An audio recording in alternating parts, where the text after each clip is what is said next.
Okay, good morning. Today's daf is daf Samach Tet. We are now in our second day in the fourth parak of Chullin, and we are um, one, two, three, two lines up in the narrow lines of the Gemara on Samachet Umbet, six lines up from the bottom of the page, third to last word on the line. And yesterday we began our discussion um, of a case in which an animal is pregnant and is slaughtered, and and the status of the fetus that is inside it. And specifically, the Mishnah dealt with the case where the fetus stuck a leg out, and we ended up the day with having two different approaches to the argument. The argument was, again, the Mishnah said, go back all the way to the Mishnah. So the Mishnah said that Bahema hamakasha leiled, if you have an animal that's having difficulty with birth, v'hotzi ha'ubar es yado, and then the fetus sticks out its hand, meaning one of the four legs, v'hechziro, and then brings it back in before the slaughtering. Mutar ba'achila, it is permitted to eat. And now the question was, what is permitted to eat? Is it the ubar itself, or is it even the hand that was sticking out? And we saw that there was a machlokas between Rav Yehuda in the name of Rav and Ula in the name of Rav Yochanan, and where Rav Yehuda in the name of Rav says that it is in fact only the ubar itself and not the arm is permitted, where Ula says that no, even the arm is permitted. That was version number one of the machlokas. Version number two of the machlokas was no. The question is, do they say that that there is birth for a limb? And so, according to Rab, who says that there is birth for a limb, then not only is the part of the limb that was born, that came out not kosher, but the entire limb is not going to be kosher if it's a majority. And whereas Rabbi Yochanan says that there's no birth for a limb, and so he could say it's not completely clear. The Rishonim argue about it. He could say, but we'll go with this approach because this is the approach that the Rif takes. That in fact, Rabbi Yochanan would say, yes, of course, the arm that stuck out is prohibited, but you will not say, oh, well, if a majority of one limb got stuck out, then you have to consider the entire limb to have been born. We don't say that there's birth for a limb. So now the Gemara asks a question about that approach that it says that there's no birth for a limb. So if a majority comes out, according to this view, we don't treat the entire limb as having been born. So iboilahu. So what does that mean? You can break the limb. Let's say just a hand came out. You could eat the rest of the limb and not the hand. That's correct. If just the hand came out, so then you would not. Obviously, we're talking more about hoofs, but yes, Right. if just the hoof came out, then you would not be able to eat that hoof. But the rest of the leg, even if it was a majority of the leg that came out, you'd be able to eat what did not come out, according to Rav Yochanan. And so now, based on that view, again, second to last of the narrow lines in the Gemara, third to last word on the line. According to Rabbi Yochanan, who says that there is no birth for an individual limb, and therefore we don't follow the majority by a limb. What if the following happened? Hotzi ha'ubar es yado v'hechzira. The fetus stuck out its arm and then pulled it back in. V'chazer v'hotzi es yado v'hechzira. And then it stuck out its other arm and put it back in. Ad shehishlimu l'rubo, until it turned out that it had stuck out of the mother a majority of the body. Now, if in fact this had happened according to Rav, who says that there is yesh leidele varim, well, then it's clear that this would constitute a majority of the animal, and the animal would be fully born because a majority of all of its individual units have come out. So as a result, that would certainly constitute birth. So, but what about according to Rav Yochanan? What do we say? Mi amrinan hanafak leruba. Do we say, look, although we don't say that there is birth for a limb, everybody would agree that if a majority of the animal all came out at one time, even Rav Yochanan would agree in that situation that it would be considered born. So do we say that? Do we treat the separate instances of the limbs coming out as if it all came out at one time? Odilma kevan to hadar, or do we say no? The limb went back inside the mother, and therefore it's not going to count towards the accumulation of a majority of the entire animal. So imtim zelomar, and now the Gemara further narrows the question and says, look, if you want to tell me that imtim zelomar kevan hadar, that because each limb came back, it is going to be treated as if it went back in and not born. And generally, and in fact, it seems like we generally, when we have an imtim timsalomar, we will agree and paskin like that viewpoint. And indeed, the Ein Mishpat has a line here in connection with it. So the question is, then, if we say that each limb came back, and therefore we don't treat it as if the entire animal was born, even though a majority of it was did at some point go out. What about the following case? Hotzi uber es yado v'chatacha. If each time the part of the animal came out, it was cut off, and so now you're left with a whole bunch of disgusting pieces of this fetus. But if those pieces all sum together that are outside the animal sum to more than half of it. Right? Hotzi uber as yada v'chatacha. V'chazar v'hotzi as yada v'chatacha. Meaning, and then the next leg gets stuck out, and then it gets cut off. Ad she'eshlimo l'rubo, until you have a majority. So then, mahu, what's the law? Mi amrin ha nafik le ruba. Do we say, look, you have a pile of limbs here. It constitutes a majority. It's as if the majority of the animal was born, and therefore what's left inside is considered born already, and therefore not kosher.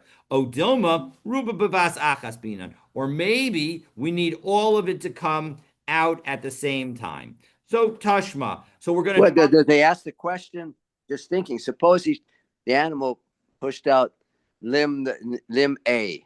and brought it back in, limb A again and again, 50 times, that would constitute the quantity of the animal, even though it's the same piece. But it's that's clearly not the question, because remember that at this point, first of all, we have resolved that if the animal brings it back in, according to Rabbi Yochanan, that would not constitute birth. That even if it stuck out its right leg, and then its left leg, and then its back right leg, and then it's back left leg, and then it's tushy, and then it's its chest, and then every aspect of it, and each time it came back inside the mother, there's no question at this point we would say that Rav Yochanan would agree that it would disagree with Rav Yehuda in the name of Rav and say that is not birth, and therefore the whatever did not come out is still going to be kosher. Whatever came out, of course, is going to be problematic,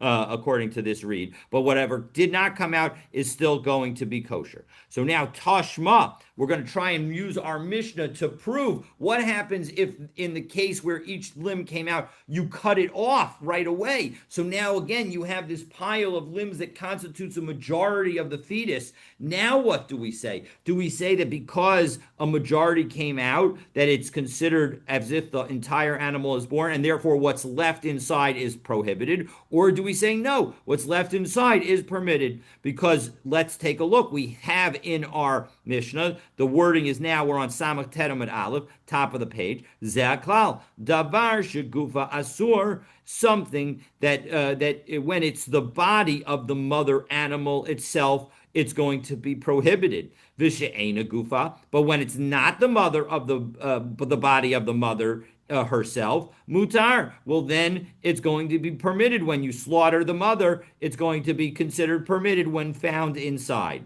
What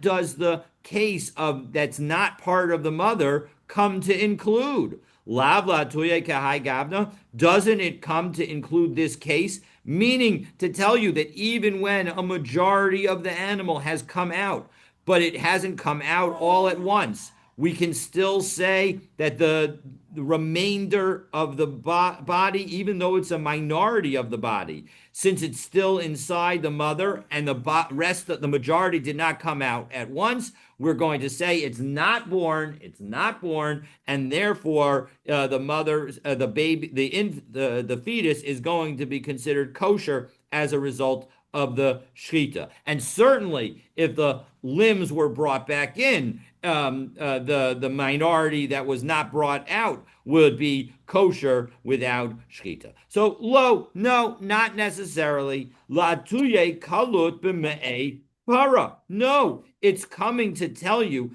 I'll tell you another case when you might have thought that this animal that's inside might have been prohibited. And that is the case where the baby has joined hooves, meaning it does not have the split hooves that constitutes a sign of a kosher animal. V'aliba de Rabbi Shimon, and we're following the view of Rabbi Shimon. Da'afal gata amar Rabbi Shimon kalat ben para asur, that Rabbi Shimon tells you that if in fact a cow has a baby, and cows have split hooves, but the baby does not for some reason have split hooves, that according to Rabbi Shimon, that cow that was actually born without split hooves is not kosher. But that is only true when the baby cow was actually born that way. But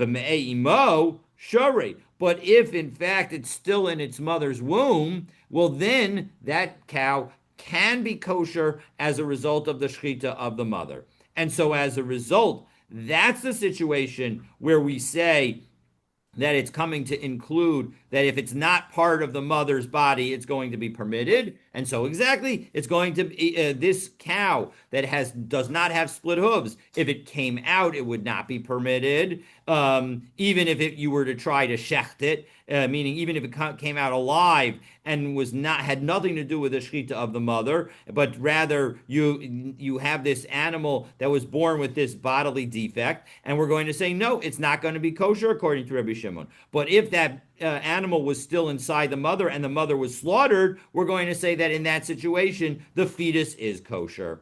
And so as a result, the Mishnah has no bearing on our inquiry, and the Gemara ends its effort to try and answer the question. Therefore, the answer to the question about what happens if you end up with a majority of the body parts outside the animal is we would need to be strict, because the Gemara did not tell us how we should conclude. And so as a result, that's the end of that discussion, and we have another question. But when we say majority of the body part, in what scenario? That they were cut off one by one, or they would come out cut off one by one. Cut off one. The question was cut off one by one, and that's exactly the situation. So correct. If it goes out and comes in and comes out, it'd still be kosher, no matter how many parts. Kosher, correct. No matter how many parts came out and came in. That's correct. Now again, only the parts that never came out would be kosher.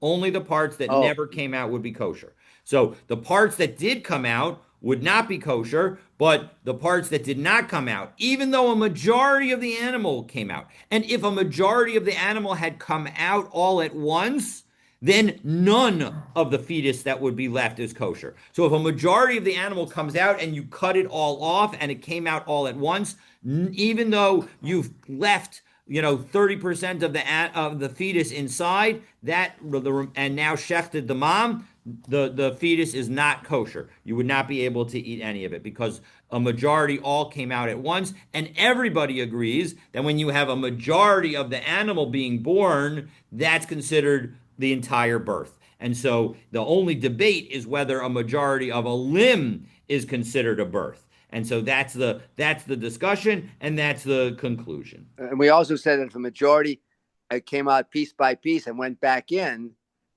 then the animal would be kosher. The fetus would be kosher, right? Only the parts that did not come out, correct. Only the parts, even though a majority came out. Even though a majority came out. That's exactly right. And the pieces went back into the mother. Correct. Those pieces would not be kosher, but the piece that never came out would be kosher. Exactly. But you have to mark them, put a marker on. Correct. 100%. 100%. 100%. So by Rav Chananya asked the following question: Hotzi uber es yado ba'azara. Let's say, and Rashi tells us, take a look at the two Rashis, last of the wide lines of Rashi at the top of Rashi. Hotzi ubar shel shlomim. We're dealing with a shlomim animal here, and the fetus that was inside the shlomim animal, es yado, stuck out its hand, b'shas shchitas imo ba'azara. At the time that the mom was being slaughtered in the courtyard. That's where the slaughtering happens. So mahu, what do we say? And Rashi tells us mahu, next Rashi, end of the first narrow line of Rashi. Mahu liyot lo chomad ha'azara mechitza lahatiro b'shchitas ha'im. Well, when we have this animal that is a shlamim, the walls of the azara are a relevant feature. They are a mechitza for it. How are they a mechitza for it? They're a mechitza for it because if the animal was slaughtered outside those walls, well, then the animal would not be a kosher shlamim. And so as a result, do we say the following? Do we say that because the walls are a relevant mechitza with respect to the status of the animal as a shlamim, we can say that those same walls matter with respect to the animal, the fetus coming out and sticking its hand out? Maybe we could say, migo dahavi mechitza, back into the Gemara, right? So we are 1, 2, 3, 4, 5, 6, 7 lines down, second to last word on the line. Migo dahavi mechitza legabi kodshim, havi nami legabi dahai. Do we say that the courtyard's walls are relevant with respect to the status of the sacrifice and the slaughter of that sacrifice? And therefore, maybe we could say that they also help protect the fetus and treat the fetus as if it's still inside its mother. Odilma lagabi dahai la mechitzi. Or do we say no? It's the pregnancy is separate from the shlamim status. When it comes to the shlamim status, we worry about the walls of the courtyard. When it comes to the pregnancy status, we worry about the body of the mother. So the mechitza ubar imohi, and because the relevant boundaries, the only relevant boundaries for the fetus are the mother's body herself. So Amrle Abaye responds to Rav Chananya and says, "V'tiboy la kodshim kalim b'Yerushalayim." Why not ask about kodshim kalim in all of Jerusalem? You focused on within the Azara, but let me ask you a different question that should have the exact same answer. And now, once I give you this question, I'll then be able to explain the fact that you didn't ask this question highlights why we actually have the answer to your question. So, what is the question? V'tibai loch kodshim kalim b'Yerushalayim. Third and fourth now line of narrow in Rashi, narrow line on Rashi on Samach Teramid Aleph. Kigon uber shlamim. Again, same uber shlamim, the fetus of a shlamim offering. Shahotzi es yado b'Yerushalayim. Within the walls of Jerusalem, it sticks out its hand. V'hechzira, and then it comes back in. V'hechnisuha la'azara, and now you bring it into the azara. V'shachtua, and now you slaughter that animal. V'tibailach, and we should ask this same question. Aliba demanda Amar yesh liyada le'evarim. That if we say that there is a hand for the limb, And so as a result, velo mahanya chazara, if we, according to the viewpoint that says that if that the going in back into the animal does not help, and the fact that this yad isn't going to be not kosher, mi mahanya choma, would the walls of Jerusalem help the situation? Deloli havi basar besada, because after all, what do you need in order for the animals why is it that when the animal sticks its hand out, it's going to be not kosher? It's because we're going to treat that hand as if it came into the field. That is the outside the mechitza that is the source of our rule that if it doesn't come outside, it's going to stay kosher. Because the walls of the city of Jerusalem are relevant borders for Kachim Kalim, because that's where you can eat Kachim Kalim.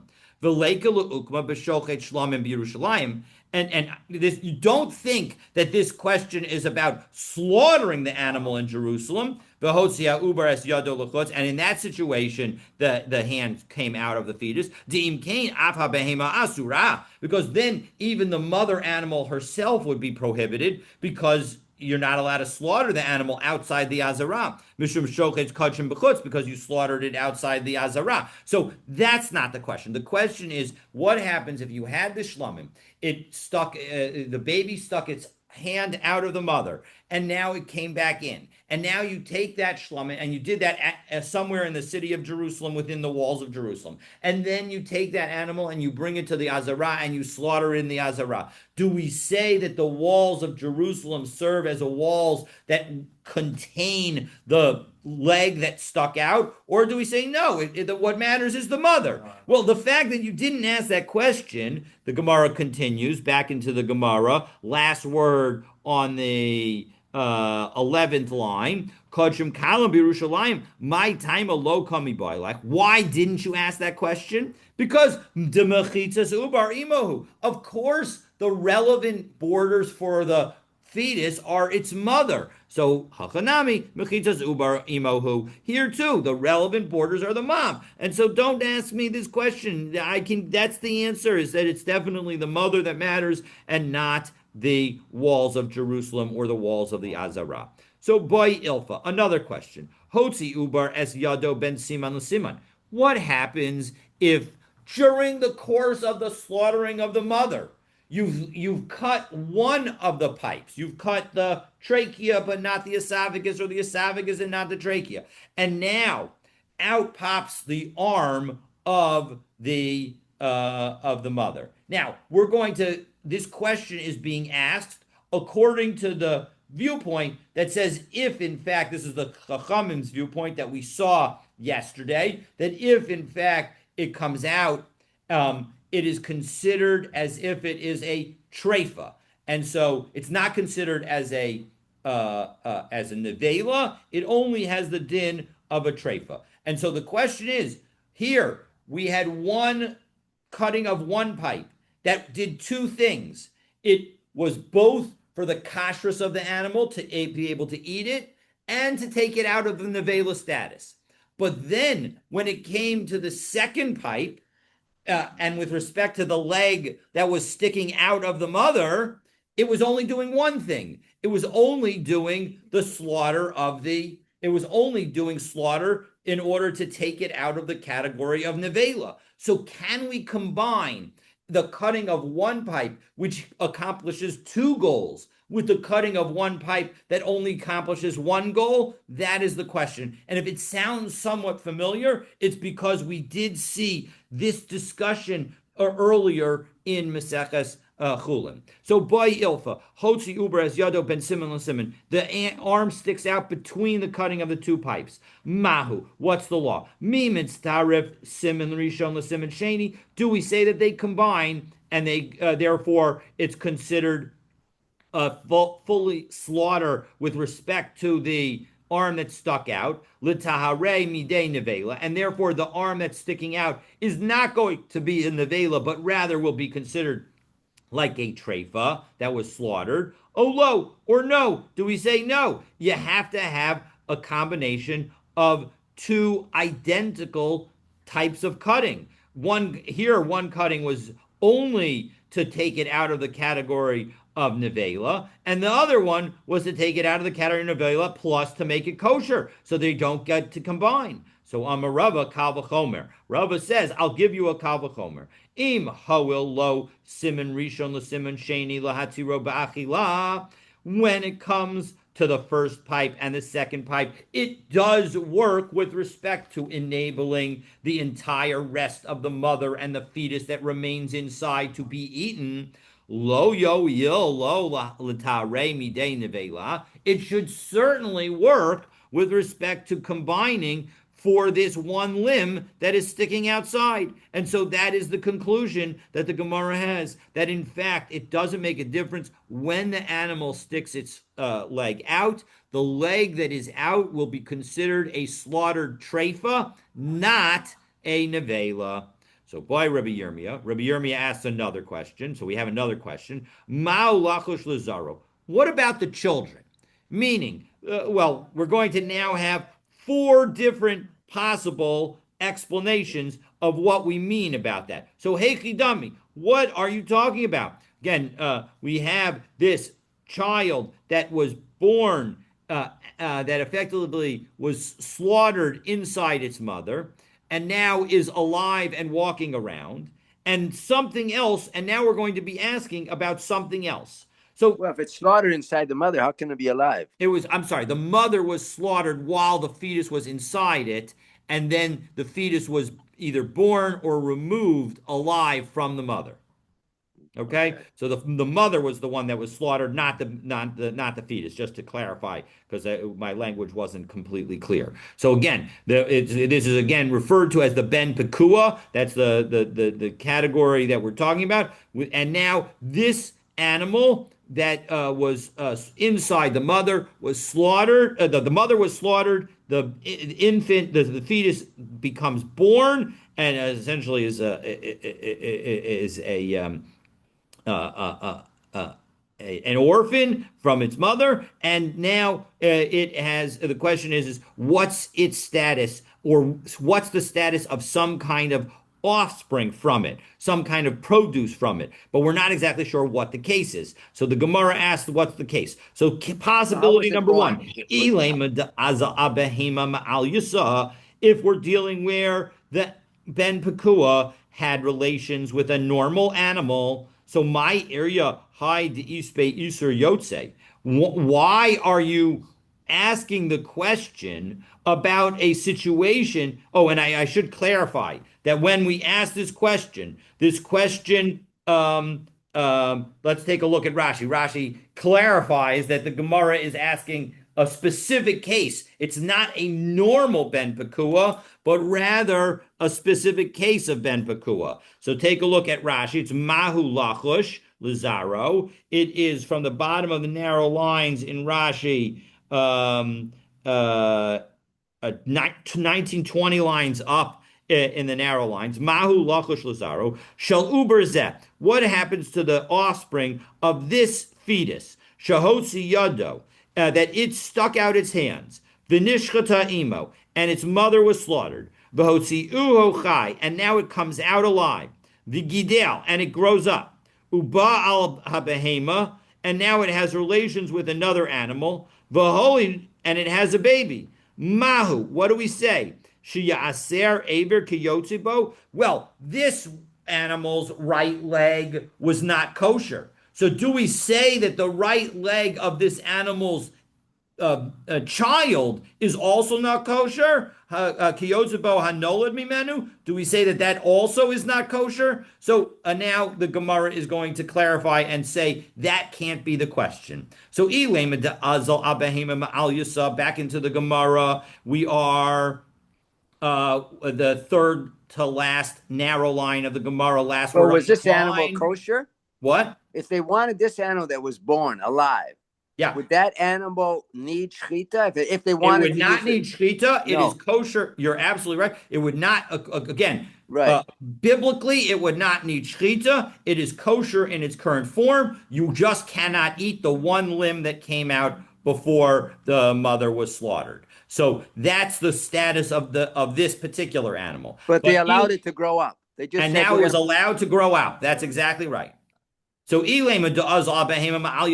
in fact it had relations with a normal other animal, my irya haide ispe iser yotze, and you're going to say, why would you ask specifically about the case where the arm got stuck out? Afilu ben bekua de almanami. You could ask the same question about an entirely permitted ben bekua. Da'aram Rav Misharshia, l'divrei ha'omer choshishin l'zera ha'av, according to the viewpoint that says we worry about the contribution of a father into the baby, ben pekua habal behema ma'al yasa havlad ein lo takana. It would mean that the child would have no way of being fixed. If the status of the father gets transferred to the baby, who cares whether the status was one where the arm was not kosher and the rest of the body was kosher, or the entire body was kosher, but the bottom line is shechita doesn't apply.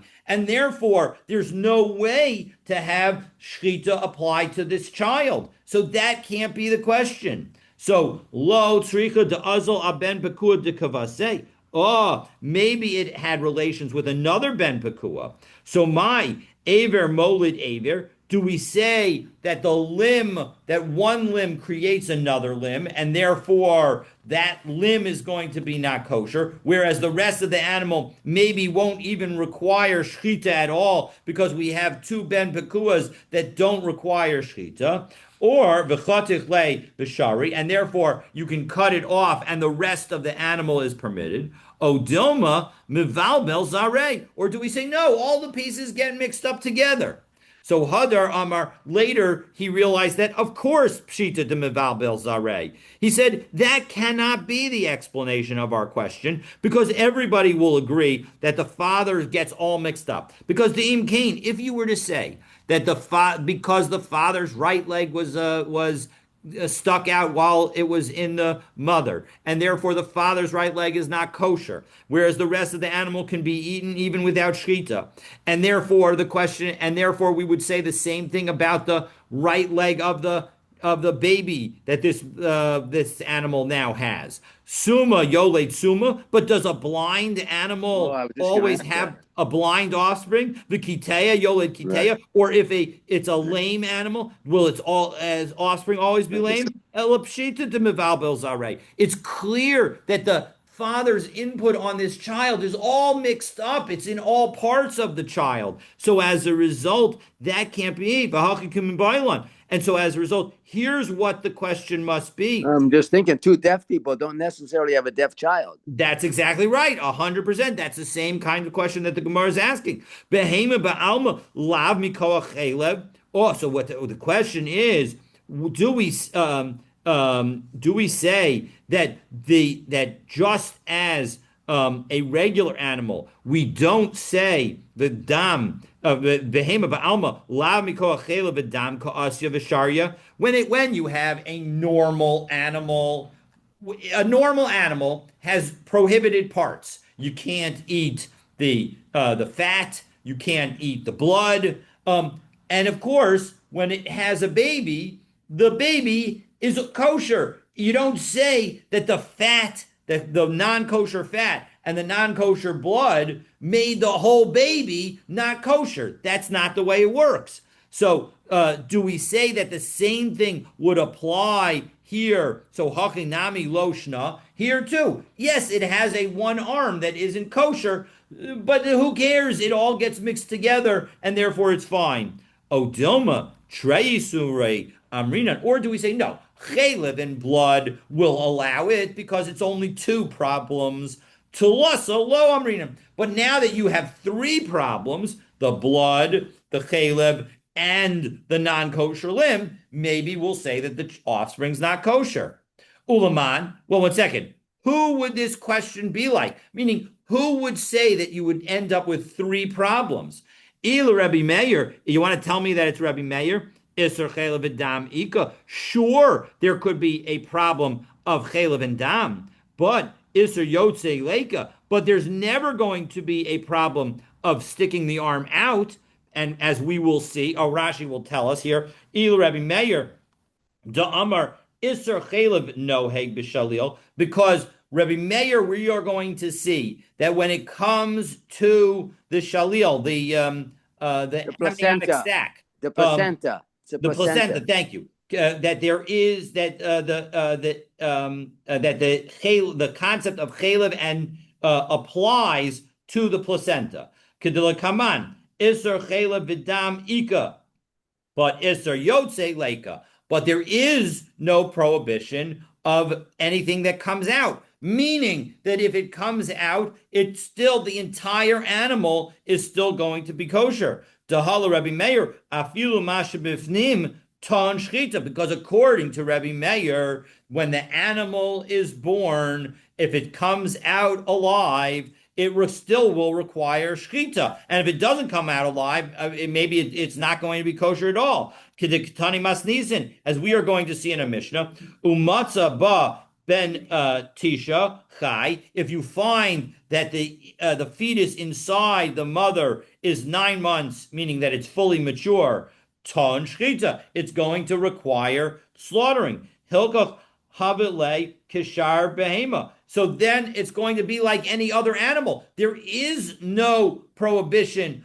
of yotze because the animal as a whole, every part of the animal requires shchita. It's not like the mission that we just learned yesterday, where when part of it comes out, you have 75% of the animal that doesn't require shchita, this one arm that does require shchita, but you can't do shchita just on one arm. So as a result, that arm becomes prohibited even if the rest of the animal is not. But according to Rabbi Meir, no, the arm requires shchita, the rest of that baby requires shchita. So as a result, there is no prohibition of yotze. So there is no 3 prohibitions. There would always only be 2 prohibitions. So Isser Chalev V'dam Ika Isser Yotze Leika. So and Ila Rabbi Yehuda, if you want to say that it's Rabbi Yehuda who argues with him, Isser Yotze Ika, yeah, there would be a problem with the arm that got stuck out, but Isser Chalev Leika. But there is no Chalev within there. None of this fetus would be considered Chalev. Titania, as we learned in a brisa, the Masoret Hashas changes it to Titania. Gid Hanasha Noeg Bishlil. That when it comes to the Gid Hanasha, the prohibition of eating the special nerve, that's going to be that's prohibited even within the fetus. V'chelbo asur, and the chalev of that fetus is also prohibited. Divrei Rabbi Meir. That's what Rabbi Meir says. Rabbi Yehuda Omer, Ein noeg b'shlil v'chelbo mutar. No, that there is no prohibition of gid hanasha, and the chalev of the fetus is permitted because it was shechted within the mother. And so as a result, who would say that there are 3 prohibitions? There is nobody. Both of the sides of this other machlokus would indicate that only 2 there would be always only 2 prohibitions. So that cannot be the question. So meaning that certainly we would say that everything gets all mixed together, and therefore all of it is going to be kosher with respect to the offspring of this Ben Pekua. But Chalev wouldn't be kosher, would it? What depends whether you're following Rabbi Meir or Rabbi Yehuda. According to Rabbi Yehuda, the chalev of this Ben Pekua is in fact kosher because it was slaughtered within the mother, and it never came out as chalev. In order for it to be chalev, you need for the baby to have been born. It's a remarkable thing, but that's what the implication is. But I thought with the halacha, chalev is asur. It ordinarily is in any animal that is actually born, but in the fetus within the mother, it would not be asur. That's the remarkable thing that's the position only of Rabbi Yehuda. It's not the position of Rabbi Meir, but the position of Rabbi Yehuda is that it's because it was never born, it's not going to be prohibited. And the blood and the dam also is not prohibited. No, doesn't he does not say that the blood is permitted. It's interesting, that it does not. It's not explicit, not completely clear whether he would say that the blood is permitted or prohibited. But it seems clear that he would certainly not hold that the chaylev is prohibited. But here, Rabbi Yehuda says, "Oh, it's maybe Rabbi Yehuda, Iser chaylev adam leka." That's Rabbi Yehuda. Iser chaylev adam leka, so implying that dam is not prohibited. Dam leka. When he says Iser chaylev, I'm making a pause. Maybe it's incorrect, but he says Iser yotze ika, Iser chaylev v'dam leka. So you can see that the vidam is in parentheses, because if we then continue in the brisa, it does not actually reference the dam being kosher according to Rabbi Yehuda. So the dam that you are looking at is the word vidam is in parentheses, and that's why and that's why. It's not in parentheses in my Gemara, so that's why. Okay, so yeah, I don't know that it should be in parentheses. It's take if you take that's maybe you're looking online, but that it should be in parentheses. Okay, Ella kol mikoach lo amrin. So we now are on our fourth explanation of what the question is. Ella kol mikoach lo amrinan. We certainly will say that anything that is produced by a little bit of the father is not considered that we have to worry that the father is the source of the entire body. Deshari, we're going to definitely say that that's permitted, meaning that if the father is prohibited and it impregnates a mother, that the vlad is going to be permitted. And here's the question: Mao ligmoa es chalabo. What's the status if the infant, the fetus, was female and is now lactating? What's the status of the milk? Chalab de alma lo ke'ever min achai dami v'shari. Do we say that this milk is like all milk, which we say is not subject to ever min achai and therefore is permitted?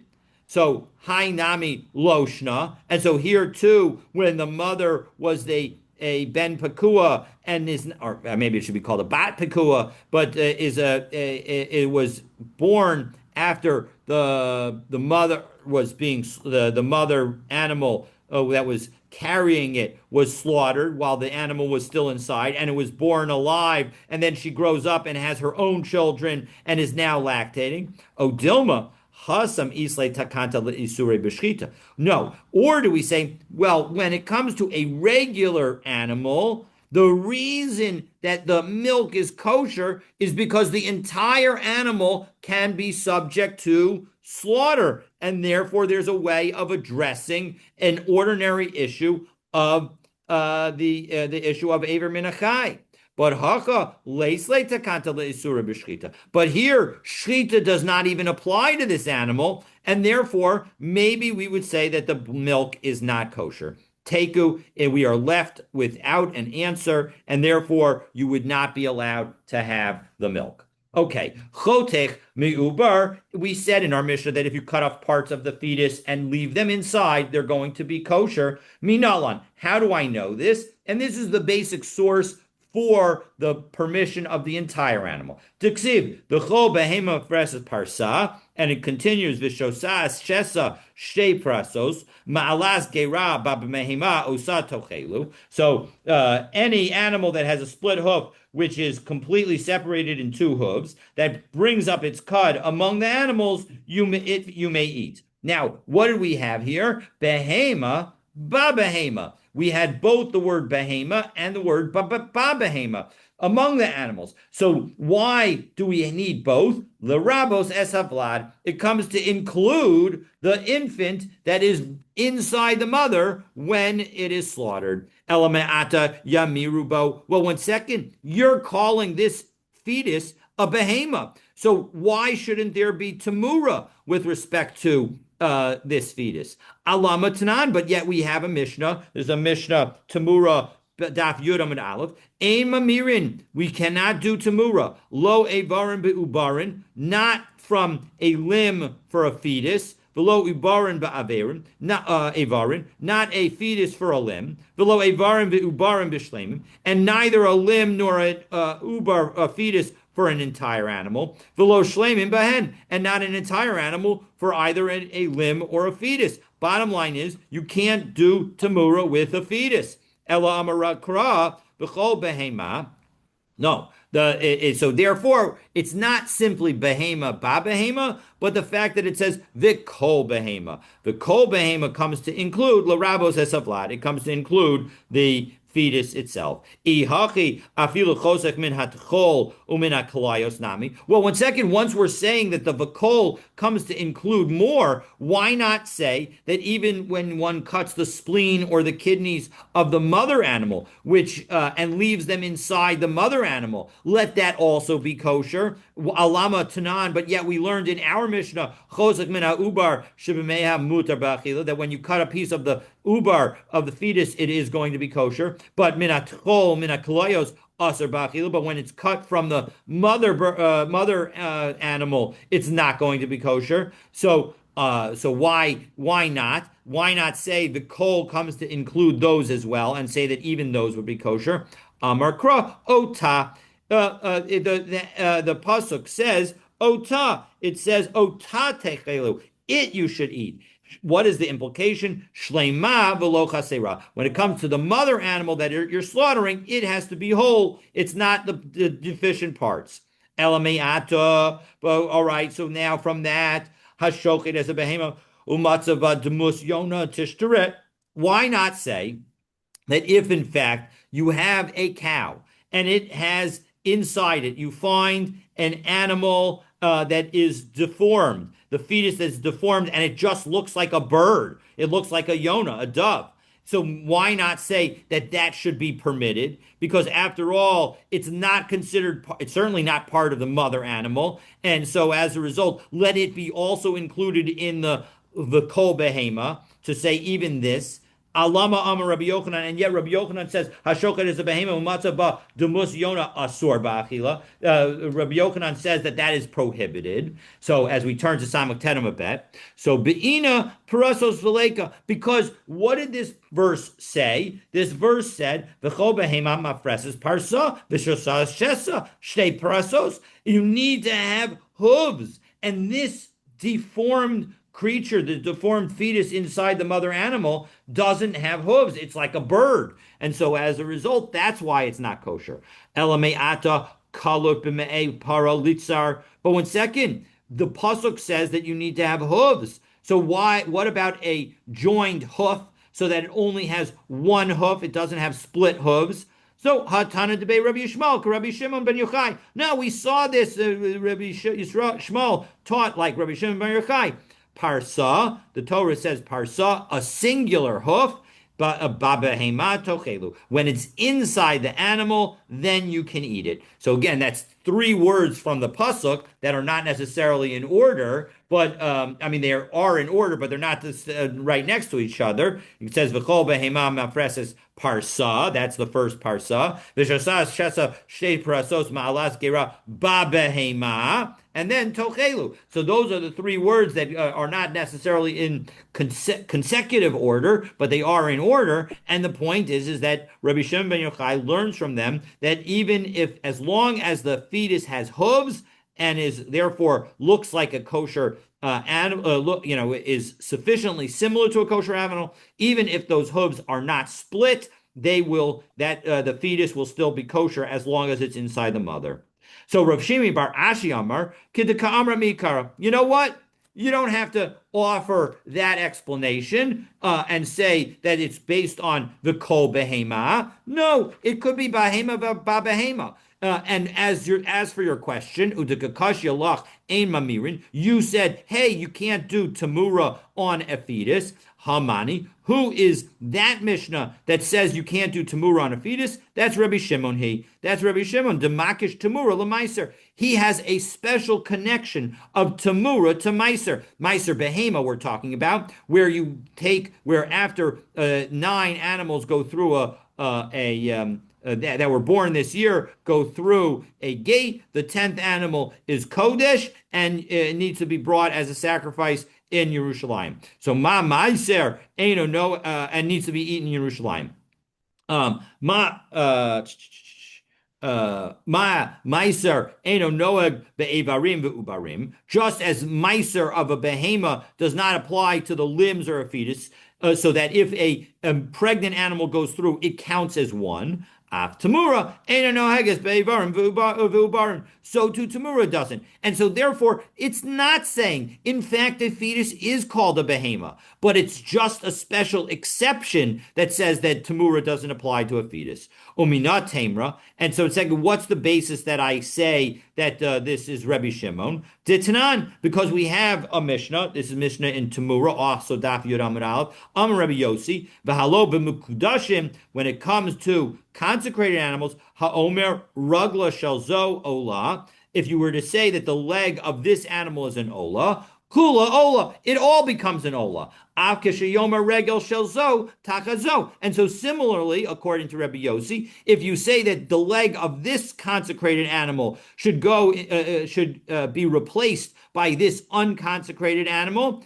tehe kula tamura tachta, the entire animal becomes a tamura. And so as a result, that's Rabbi Yossi. He would say that there is tamura even by a limb. Laman ka mahaderle. Now, who was he responding to? Rabbi Meir Rabbi Yehuda. If you're going to tell me it was Rabbi Meir and Rabbi Yehuda, mi islahu hai svara. Do they agree with Rabbi Yossi that in fact you can consecrate an arm and thereby consecrate the entire animal? They do not. Vatanya Yachol Haomer Ragla Shalzo Ola Tehe Kula Ola. I might have thought that if you say that the leg of this animal should be an Ola, so now the entire animal is an Ola. Talmud Lomar Kol Asher Yitain Mimenu LaHashem Yiyeh Kodesh. All of it are you going to, whatever part that one gives to Hashem is going to be holy. Mimenu Kodesh below Kula Kodesh. So if you say that part of it is holy, only that part is holy, not the entire thing. Yachol teitze lechulin. Now I might have thought that, okay, well, it's not going to be holy, so let it all become unholy and let me just redeem it with money, and it will treat it as if I was sanctifying this leg as a monetary gift to the Beis Hamikdash. No, that doesn't work either. Talmud Lomar, yeah, it shall be holy. It's stuck in the status of being holy. So so what do you do then? So you sell the animal as an ola. And most of the money then goes to the owner, except for the value of that consecrated limb. Divrei Rabbi Meir Rabbi Yehuda. That's the view of Rabbi Meir and Rabbi Yehuda. Rabbi Yosef, Rabbi Shimon Omrim, they say, Minayin la'omer ragla shalzo ola tehe kula ola. How do I know that the one who says that this one's going to be an ola, the whole thing is an ola? Talmud Lomar, yeah, L'Rabo says kula, to say that the entire animal is an ola. So who is he talking to? So Laman. So who is Rabbi Yossi saying that in fact you agree with me that when you make a limb an ola, you make the entire animal? Rabbi Meir Rabbi Yehuda. If it was Rabbi Meir and Rabbi Yehuda, mi islahu high svar, do they hold that opinion? No. Elav Rabbi Shlo Rabbi Shimon. It must be that it's talking to Rabbi Shimon. So lo, not necessarily Rabbi Yossi time dinavshe kamar. It could be that Rabbi Yossi is stating his own reasoning, and therefore maybe Rabbi Shimon does not agree with him, and meaning maybe Rabbi Shimon is actually Rabbi Yossi, excuse me, is talking to Rabbi Meir and Rabbi Yehuda, and therefore it may be that Rabbi Shimon does not disagree with him. But in any event, the bottom line is that so this alternative explanation may not work, and therefore it may be that we just need to go with the V'kol Behema explanation. So that brings us to the next Mishnah. Let's do the next Mishnah, and then we'll pause there for the day. Hamivakeres hamikasha leiled. If a animal is having its first baby and it has difficulty with the birth, machatech aver. Now it's important to remember that first baby is going to be a bechor, and a bechor is going to be given to a kohen, and the kohen brings its offering and eats its meat, and so that is the status. But if it does not have the birth, if the birth doesn't fully happen, we'll see that it's not necessarily going to be a bechor. So what can you do if this animal is having difficulty in labor? You can cut off each limb as it emerges and throw it to the dogs. As Rashi tells us, third line in the wide lines at the bottom of Rashi, and keep your finger on Rashi because we're going to do the rest of the Rashis in this Mishnah. As long as the majority of the animal has not been born, it doesn't have the sanctity of a bechor, and therefore you can cut it off and give it to the dogs. Yatsa rubo, Rashi tells us, ka'achas, if a majority of it comes out all at once, and now you cut it back into the Mishnah, harei zeh yikaver. Well, now you have to bury it, as Rashi tells us, harei zeh yikaver, to be atzias haro, because once the majority has come up, chala kedusha alav, it has become holy. De Karina Bay Asher Yivaled. That the pasuk says that when it is born, it becomes holy, and so as a result, once you have a majority of the birth, it is fully born and it becomes holy. So that's how raising. Okay, back into the Mishnah. V'nif teres min habechora, and now in both of these cases. Tarashi tells us, Shaba Achrab. Now, when the next baby is born afterwards, Eino Bechor. It's not considered a firstborn baby of an animal, and therefore would not have the sanctity of a Bechor animal. Bein Shiyatsa Rishon Aver, whether it was whether it was the first case in our Mishnah where each limb was born individually and cut off, Bein Shiyatsa Rov Kachas, or whether a majority came out all at once and then you cut it. In both of those cases, because there was birth, the sheni lav petarechamhu, because this second child is not considered the first opening of the womb and therefore does not have the sanctity of a firstborn. So we are going to deal with complications of this case, God willing, tomorrow. And so then we will be able to see more about cases of a bechor that is born and what the various halachot that are associated with it. God willing, looking forward. We mentioned, I think yesterday, about inheritance, right? Yes. Well, that was when we were talking about an animal, a person born. Now we are talking about an animal being born, and so we're talking about the bechor present that needs to go to the Kohen. So a similar topic, but very different in the sense that this is talking about animals, and therefore, therefore we consider cutting off the limbs as they come out. We made it as the status of a Kohen versus when it, right. Right. So that this discussion yesterday was does the human infant require redemption from the Kohanim, and does that human infant have the benefit of the double inheritance associated with being a firstborn? Right. Now we're talking about an animal birth, and so the question is, does the animal have the status of a bechor such that it needs to be given to the Kohen? All right. Looking forward to continuing our learning together tomorrow.